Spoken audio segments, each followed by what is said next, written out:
All my friends in California moved to Florida, other places, and they told me, oh, I'm saving that 12% tax. And I said, well, maybe you should not move and realize the most expensive tax that we pay is the dummy tax. And dummy taxes cost me everything I ever earned. And it would have cost me probably my life, if not my marriage.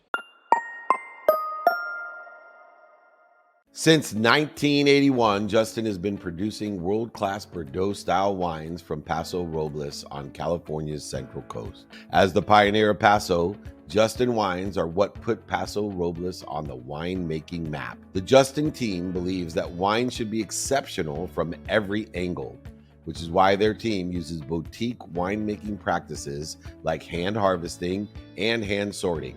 With a rich history of accolades, Justin produces exceptional wines and is proud to be America's #1 luxury Cabernet. Whether you're the first-time wine drinker or a wine aficionado, Justin has a wine for every celebration and occasion. Visit justinwine.com and enter promo code PLAYBOOK20 for 20% off your order. Justin offers the perfect holiday gifts for clients, colleagues, friends, or family. Be sure to check them out at justinwine.com to receive 20% off your order for a limited time and use the promo code PLAYBOOK20. I really grew up in a world of not enough.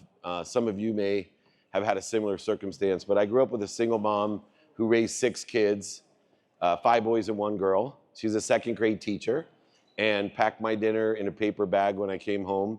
Had a study in a Country Squire station wagon as she drove around filling up greeting card turnstiles at convenience stores just so we could eat. Sometimes you'll like this, any teachers or relatives of teachers. We were on food stamps in Akron, Ohio for a little bit, and I remember buying food and my mom grabbing pencils for her class because the school wouldn't pay for the pencils. So now not only did we live in this world of not enough, but my mom had an energy of not enough and just completely gave everything to her kids. Fortunately, it paid off. My mom believed, as maybe some of your parents believed, it was doctor, lawyer, or failure. And it was amazing. She believed the fetus wasn't fully developed till after you finished graduate school. People ask why and how my siblings are so successful. They all went to the Ivy Leagues, Harvard, Penn, Columbia, graduated summa cum laude. They're all passionate, purposeful, and profitable people, giving back to their communities the best that they can. Luckily for her, they all had 4 children like I do, so she has tons of grandchildren. So we paid her back in what she feels is the most valuable commodity in the world. And fortunately, genetically, they passed the generation, so the grandkids are even better than her kids. We're kind of obsolete to her, if you can understand that. But people ask me, why and how can a single woman in Akron, Ohio have such successful children? And I tell them there's 2 things as a parent that she did that I highly recommend, and I followed both of them. One is she woke us up really early. So her rule was no matter what, you had to be up at 5 a.m. every day, 7 days a week. That was it. That was the one rule, because she figured that if you were up every single day at 5 a.m., you could not stay awake to get into enough trouble. So in high school, I tried, and I was always the kid on the couch while everybody was drinking and doing drugs, that they would write, 4-letter words on my forehead because I'm sleeping in the middle of a party, trying to be cool. And I married my wife, who I met in the 4th grade, and she reminds me, because she hated me when I was young, that I was not cool. She goes, you realize what a dork you were? I'm like, no, I was super cool. I played football. But I lived in this world of not enough.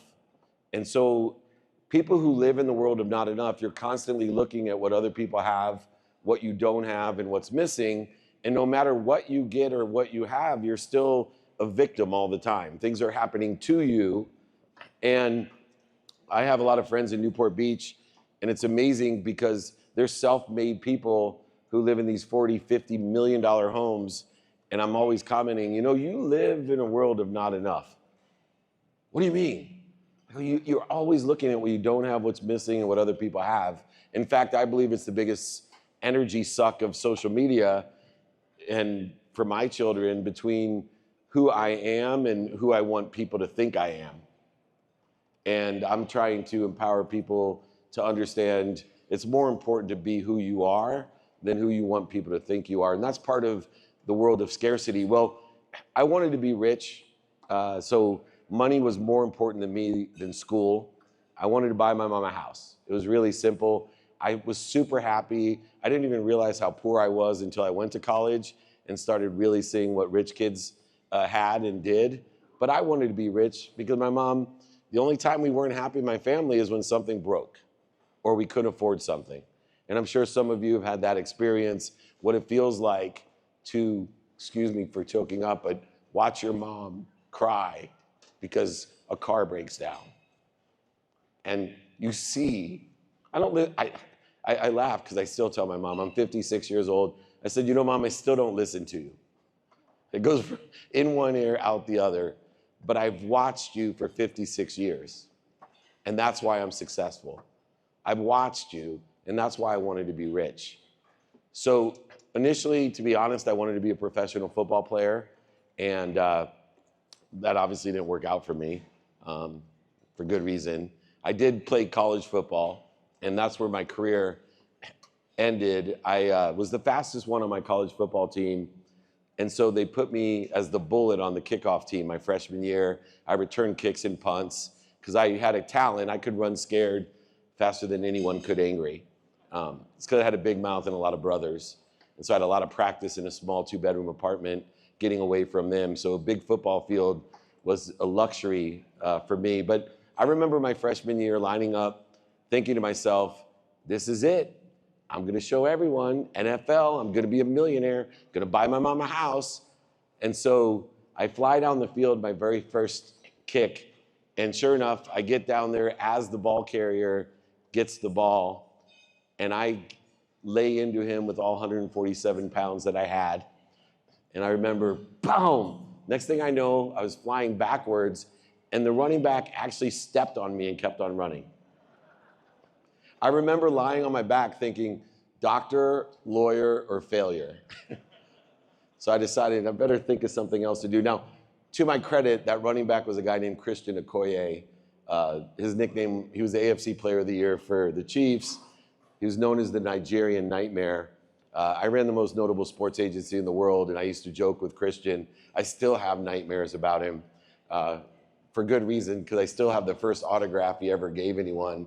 I have the size 13 shoe on my chest still imprinted from when he stepped on me. But I decided I might as well be a doctor.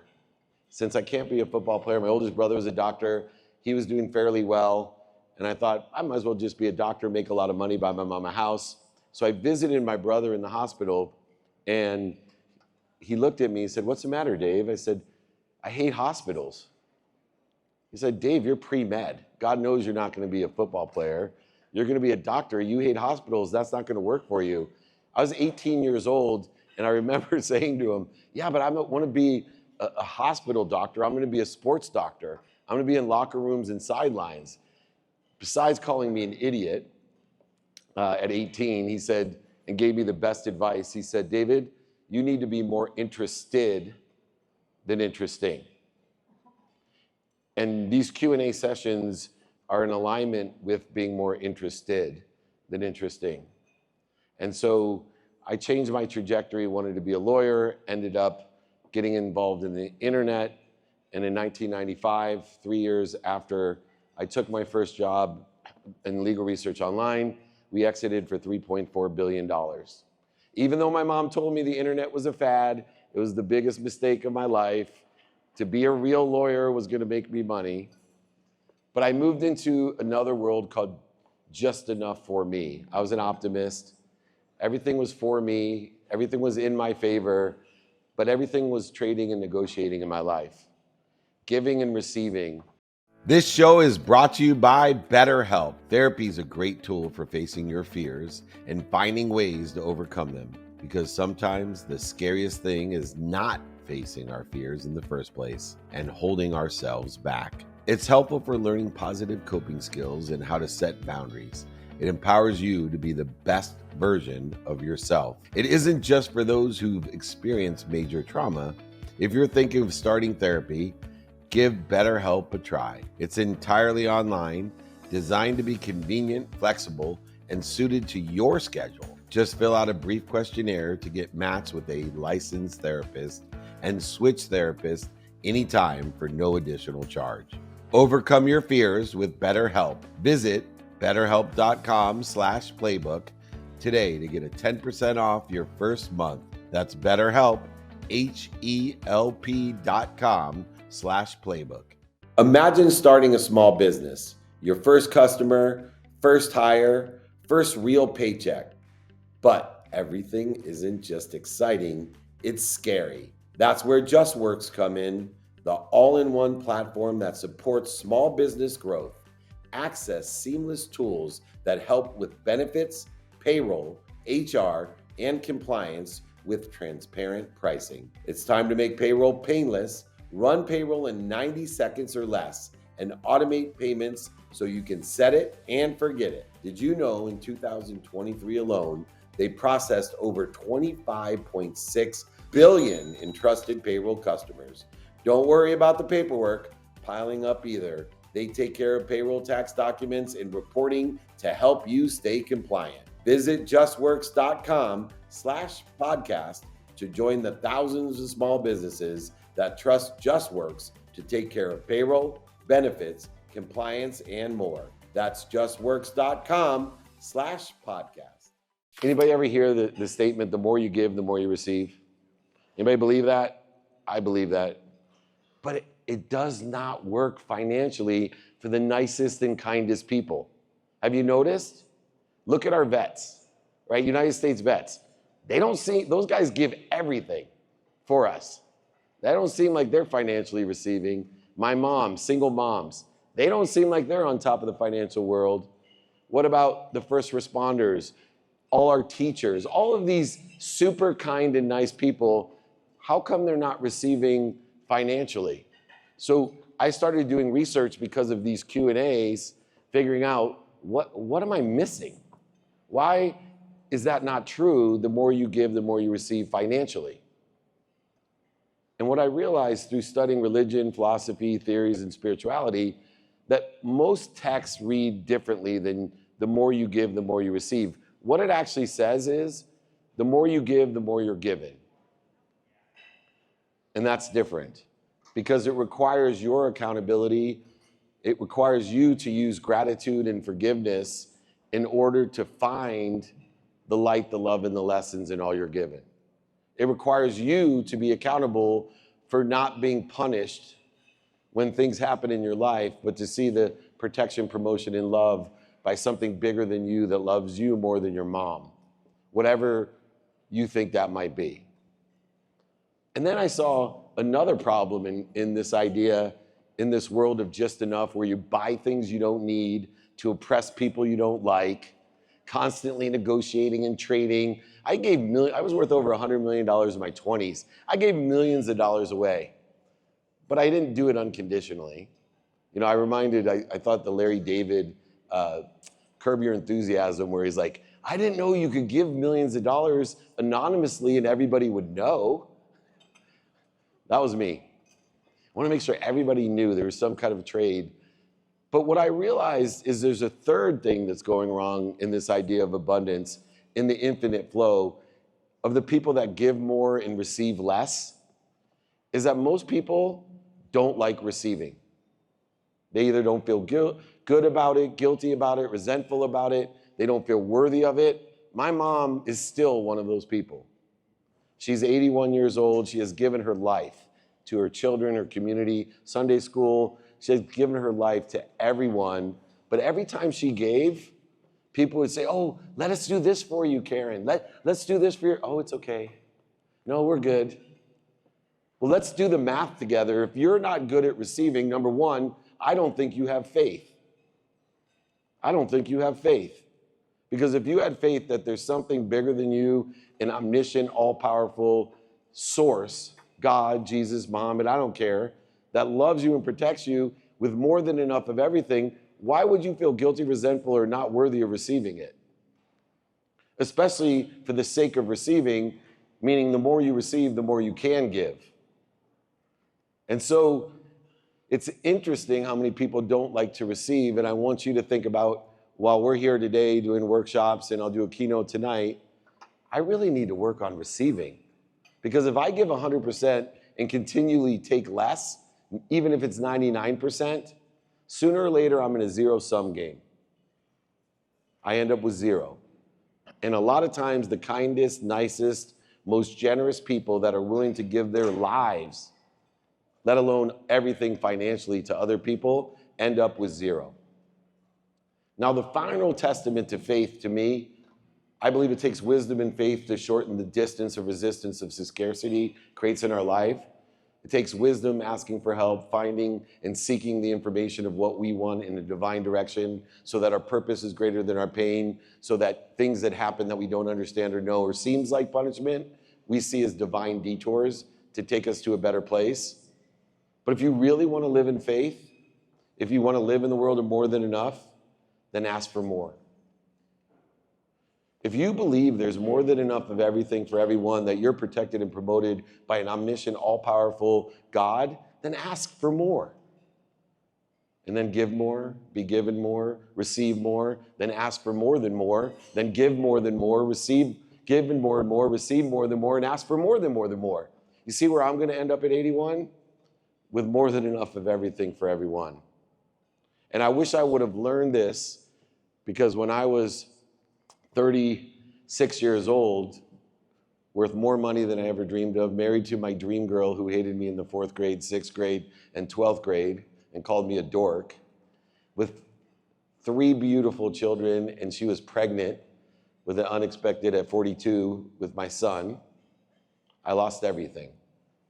Not because I lived as a victim in the world of not enough, because I was caught up in the world of just enough, trading and negotiating everything, giving more than I received, surrounding myself with the wrong people and the wrong ideas, buying things I didn't need to impress people I didn't like.